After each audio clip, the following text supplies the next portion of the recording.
Starting your day off with a take on Vegas you won't get anywhere else. Hi, I'm Holly Madison. Hi, this is William Shatner. It is Larry the Cable Guy, and I listen. Why? Because I'm a good American. So is he. And if you don't listen to him, you need to pack up and leave this country. This is the Vegas Take with Sharp and Shapiro. Come on, guys!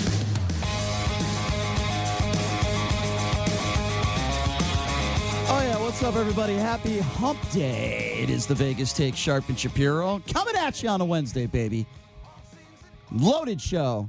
Locked and loaded. I thought I would use that terminology for you diehard NRA members. Anyway, we got a lot to get to, a lot to go over. We got Pat Cassell in studio. Coming up here at the bottom of the hour. This is going to be interesting. North Las Vegas Mayor John Lee will be joining us. And the reason why I wanted him to come on, North Las Vegas, many other counties here are involved in an opioid lawsuit, which is a huge issue. Not just in Las Vegas, not just in the state of Nevada, worldwide, really, but certainly in the United States. So we're going to talk to John Lee about this latest lawsuit. What does it mean for Las Vegas? Why are they doing it? So he'll be coming up here in just a little bit. Coming up in hour number 2, it's Wednesday, so that means it's time to get in the ring with Michael Avenatti. He'll be joining us for the 10 a.m. hour, and he's going to be bringing along a very special guest. You know this guy from the big screen, movies, television. He's been around forever. Very, very funny guy. We're very happy to have Tom Arnold on the air with Michael Avenatti at the same time. My head's going to explode. That's going to be fun. Coming up in hour number 2 and hour number 3, a lot of stories to get to. Sandy Van from the Van Law Firm is going to be joining us as well, giving us her legal advice. Pat, how's it going, my friend? Thanks for coming in. Good. Really good. How about you? How about you guys? Good Doing weekend? all right. My family's in town, so I'm a little bit high stress, high volume, but I'll be okay. But your golf game is good. Well, that's always good. For the most part, unless I'm playing with JD because he loses like 12 balls on the golf course, so he slows me down. My average is 8 to 10 balls. Yeah, but I will give JD credit though. When he hits a house, he's like, okay, I'm done, and he usually just gives up on the hole. Once I lose a ball or I'm out of bounds, I stop. Yeah, so I do give him credit for that. He actually doesn't hold me up. He actually plays at a very nice pace. So I play quick golf, but expensive golf for me. Bad golf, but quick golf. Right, bad but quick. Right, I'm the handicap, but I will tell you, I did break a window at the TPC right through the it happens, man. Yeah, it's stuff happens. So I want to start with we talk a lot about, or at least I talk a lot about Donald Trump and the racial divide and the divisiveness, the rhetoric. How it really hurts this country. I love that word, Brian. Okay, well, I'm glad you do. But, I love hearing that word, especially when it's applied to the President of the United States. It makes me so happy. Listen, there's no part of me that enjoys talking about the President, saying just horrific things on a daily basis. I don't enjoy doing it. I wish he didn't do it, but I am going to talk about it, and I'm going to share my opinions on it. Are you sure? There's a reason why I bring this up. But do you look at the balance side of it? Absolutely. We'll talk about that. Okay. But there's a reason why I bring that up. Okay. Donald Trump, one thing he never does is apologize. We had Joe Walsh on yesterday, and then look, you could give your reasons why Joe Walsh is running for president. Maybe he just wants to get his name out there. He knows he has no chance to win. So I don't know what his motivations are. We could guess. We could do that sort of thing. But the reason why I bring up race is because things got really awkward during a morning show segment, Oklahoma City's KOCO-TV. That's KOCO, Thursday, as host Alex Houston. I believe that's how you pronounce his name. I'm sorry, I don't watch morning TV in Oklahoma City. I apologize if I'm screwing up his name. Alex Houston and Jason Hackett chatted about a gorilla at the Oklahoma City Zoo. This is the quote. "Kind of looks like you," Houston said jokingly to Hackett, who happens to be an African-American. "He kind of does, actually, yeah," Hackett replied in a tone that was somewhat hesitant. It was awkward laughter. You knew right as this woman said that there was going to be some backlash for it. But the reason why I bring this up, not to poke fun at it, not to laugh at it, but to give an explanation of, when someone truly is sorry and when they apologize. Now, we will talk about whether you think that, what she said was racist or not. And I have my opinions, Pat. I know you have yours. And JD, I'm sure you have yours as well. But this woman, Alex Houston, clearly is upset with what she said. I want to play her apology for you. I think it's very important. Listen to her. Listen to how distraught she is. Here's what she had to say in the backlash of, saying that an African-American looks like a gorilla. I want to apologize. The only time calling her Jason, but to our entire community.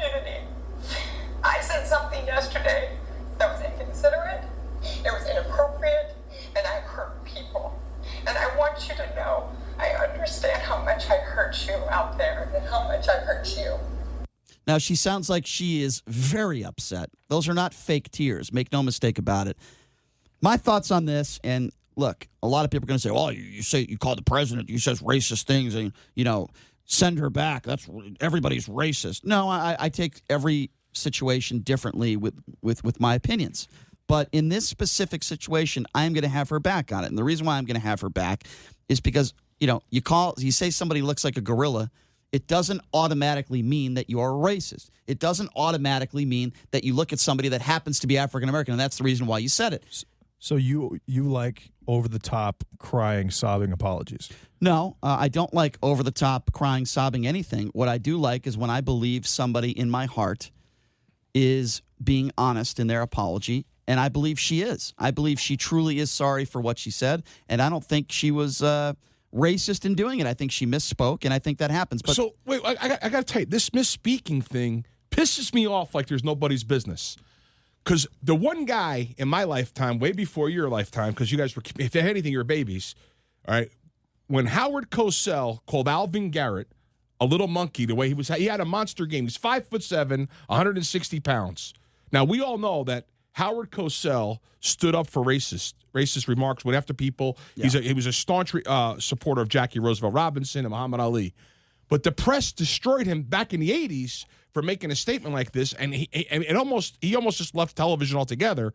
But here we are 30 years forward, and our skins are so thin these days. This gal made a mistake. I mean, she just made a remark, and for her to have to apologize in that manner, right. I can only imagine how they badgered her. So I have beat her the back. hell out of her. But you're good at that. But this is ridiculous that she had to have to go that far. But you're telling me that if Trump cried and sobbed and apologized to you're taking it to the crossing the southern border, you would be okay with that. You would believe him more. First of all, you're taking it to the extreme. Let's make no mistake about it. Trump, forget about. Hold on. No, I agree. I do agree with this. Well, let me just respond to what you said. People make mistakes when they talk. I said the word instead of wussy. I said a word. You said the P word yesterday. I did. Yes, I did say that. Okay, but JD, that's legal. JD, that's completely legal. I'm not talking about crying or even the extremes with Donald Trump. The man doesn't even apologize for anything. Have you ever heard him say, you know what, I'm sorry, I shouldn't have said that? But has anybody apologized to him for what they've done to him? No. Absolutely. People have apologized. Who? Schumer? Pelosi? Feinstein? Well, first of all, how about, give me an example of what Schumer or Pelosi said that was racist or going after his family. Let's talk about that. You honestly believe that the Trumpster is an absolute racist? I didn't say that. When did you ever hear me say that? And you say his statements are racist. They're racist. Okay, there are things that he has said that can certainly be construed. For example. Construed? Yes. So in other words, it's a turn, it's a play on words. If you're looking for something to be racist, boom. Listen, you could turn what he says into it being racist in your mind. I totally agree with that. That's not how my brain works. If you're already looking for something to be racist, I'll give you an example. If you're on the lookout for something racist, I will give you an example of what I'm talking about. When he was talking about illegals crossing the border, he was specifically talking about Mexicans. The stats. No, he wasn't. He was talking about Hispanics coming from the South that are not necessarily MS-13, et cetera. I got to tell you, when he says these people crossing the border, they're rapists, they're bad people, and I suppose some of them are good people. That is not appropriate. If people are breaking the law, like that. But here's the thing: when you're breaking the law, doesn't mean they're rapists. That doesn't. Wait a minute, you're breaking the law, though. Yes, I agree. And we have a system of balance. We have rules and regulations. We have laws. So what you're saying, though, is by him singling out these people, it's really a blanket statement. These people that are coming across, if they came through legally, they have nothing to hide. But a lot of people that are coming across illegally are hiding something, is basically the perception. But that's not what he said, Pat. I know what he said, but I'm telling you, it was a play on word. It's the way they twisted it. For example, I'm not twisting anything you said. I'm giving you the exact quote. I didn't say you twisted anything. I think that has racist but wait a second. Let's talk about tones to Let's talk about a friend of yours, Mr. Avenatti. Okay. Tell me how the press has not played on him and twisted things and made him look like the biggest SOB that ever lived. Well, absolutely. I think you know him very well. There's absolutely a lot of bias in the media, and Michael Avenatti will be joining us here at the top of the hour. There's a lot of bias in the media, but again, right now, I'm not talking about bias. I'm simply stating a fact that the president says ignorant, stupid and at times, in my opinion, racist things. He is not and a he doesn't apologize. He's not a seasoned You politician. don't have to be a politician to know when you're wrong and apologize. I don't think he makes racial statements. I think his points are interesting. I mean, right now there's a whole new topic about him taking away money for aid to so fund telling the someone wall. to go back to their country that's not racist. Wait a minute. He never told them to go back to their country because Omar was from Somalia. Ocasio-Cortez lives here. She moved here. Basically, go to those countries you're talking about that are being crushed and make a difference. That's and not they come what he back. said. What he meant was if you don't like it here, go back to your country. Because how many people said if he wins, I'm leaving? Because our country is much better than the country that you're talking about. You know what I'm tired of? I'm tired of people that, and I'm not singling you guys out. I'm saying in general, I'm tired of people that support the president, and every single time he says something dumb, they start off their sentence by saying, well, this is what he meant. I think some of his tweets are bozo. This is what he meant. I don't know about that. We've gone over this a bunch of times, but I will agree that it was racially charged because the only thing that connects those women to those countries is the color of their skin. So by default, it was racially charged, but I don't think it was racist. Why do I bring up this news anchor? Why do I bring it up? Because it's news. It's overplayed. She apologized.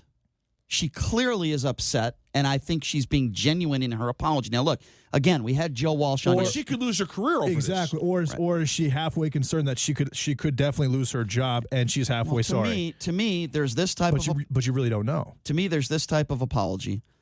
And then there's the Joe Walsh apology yesterday. Now, Joe Walsh, we'd love to have him back on. He has said some horrific things about people. Okay. Now, here's the difference. Joe Walsh's response is, look, said I was sorry. I've got tens of thousands of tweets. Eventually, I'm going to say something stupid. I'm going to tell you something. I've tweeted tens of thousands of times. Never in one tweet have I ever said something that you could even consider being racist. What about Harry Reid? I don't accept that apology. What about Harry Reid? Harry Reid is another guy. I don't think he's genuine. And here's the thing that gets me. But he dropped the N-word on Obama and got a pass. If Trump does that now, he would have to resign within 48 hours. We'll open up the phone lines real quickly here at 702. That's 100% true. I'll open up the phone lines real quickly here, 702-257-5396. Again, that number to call if you want to be a part of the program, 702-257-5396. Well, I was just saying Walsh was basically, he was saying, well, if you've got 40,000 tweets, just by the numbers game, 10% are going to be crazy, and 10% of my tweets have been crazy. See, but that's ridiculous. But 90% have been okay. Doesn't matter. You could be a great person for 100 years, make one mistake, 99 years of your life, but the second you drop an N-word, you're going to be labeled a racist probably for your entire life. As a baseball coach, when I first got coached back in 1990, I'm coaching. And I would pat a kid on the behind doing a good job. My wife takes me aside and says, you really can't do that. And I go, oh, my God, you're right. But think about it. Was I trying to get a quick feel? No. I was just like exuberant, high-fiving. We live in a society right now. In the moment. Right. We live in a society right now that everything gets magnified to levels that just don't make sense. And this is that perfect example. Like the moment I walk in Brian's car, I just get totally freaked out. I'm living in the moment. Well, you won't hear me apologize for that. The point, I think the point that I'm trying to make from the beginning here is that you have someone who made a mistake. Whether you think it was a racist statement or not, or intentional, she certainly is sorry for what she said. I agree with you there. I take her sincerity. I just think it's ridiculous because she made a statement that she has to go out of her way to say I'm sorry. And I agree with that, especially because the N-word is much different than a monkey. A monkey is an actual animal. The N-word is not an animal. Were you ever called a little monkey when you were a kid? I know I was. I'm sure I was multiple times. I don't recall that particular. It wasn't racist. It was endearing. It was loving. When I go back to Howard Cosell with Alvin Garrett. The crap that he went through when he made that statement was unbelievable. And everybody forgot what he did for Ali and he did for Jackie Robinson. It's amazing. Yeah. That's what bothers me. And I believe I'm with you 100%. She was sincere. She was spot on, but she didn't say anything to hurt anybody. And at a minimum, she definitely knows what she did was wrong and that there are possible repercussions, and her response and her apology definitely So here's what I want to do. Shows that. Here's what I want to do. I want to take a quick break, and when we come back, we will take your phone calls. Pat Cassell in studio. We got Michael Avenatti and Tom Arnold coming up in hour number 2. The GCI guys phone line, if you want to be a part of the program, now's the time. What do you think about this? Do you think that we are overreacting to all this stuff when it comes to racism in society? Do you think I'm wrong when I talk about Donald Trump And yes, I do believe that there are things he says that have racial connotations, so to speak. The number to call if you want to be a part of this conversation is 257-5396, 702-257-5396. Take a few calls when we come back. You are listening to The Vegas Take right here on the all-new 101.5 FM, 720 AM, KDON.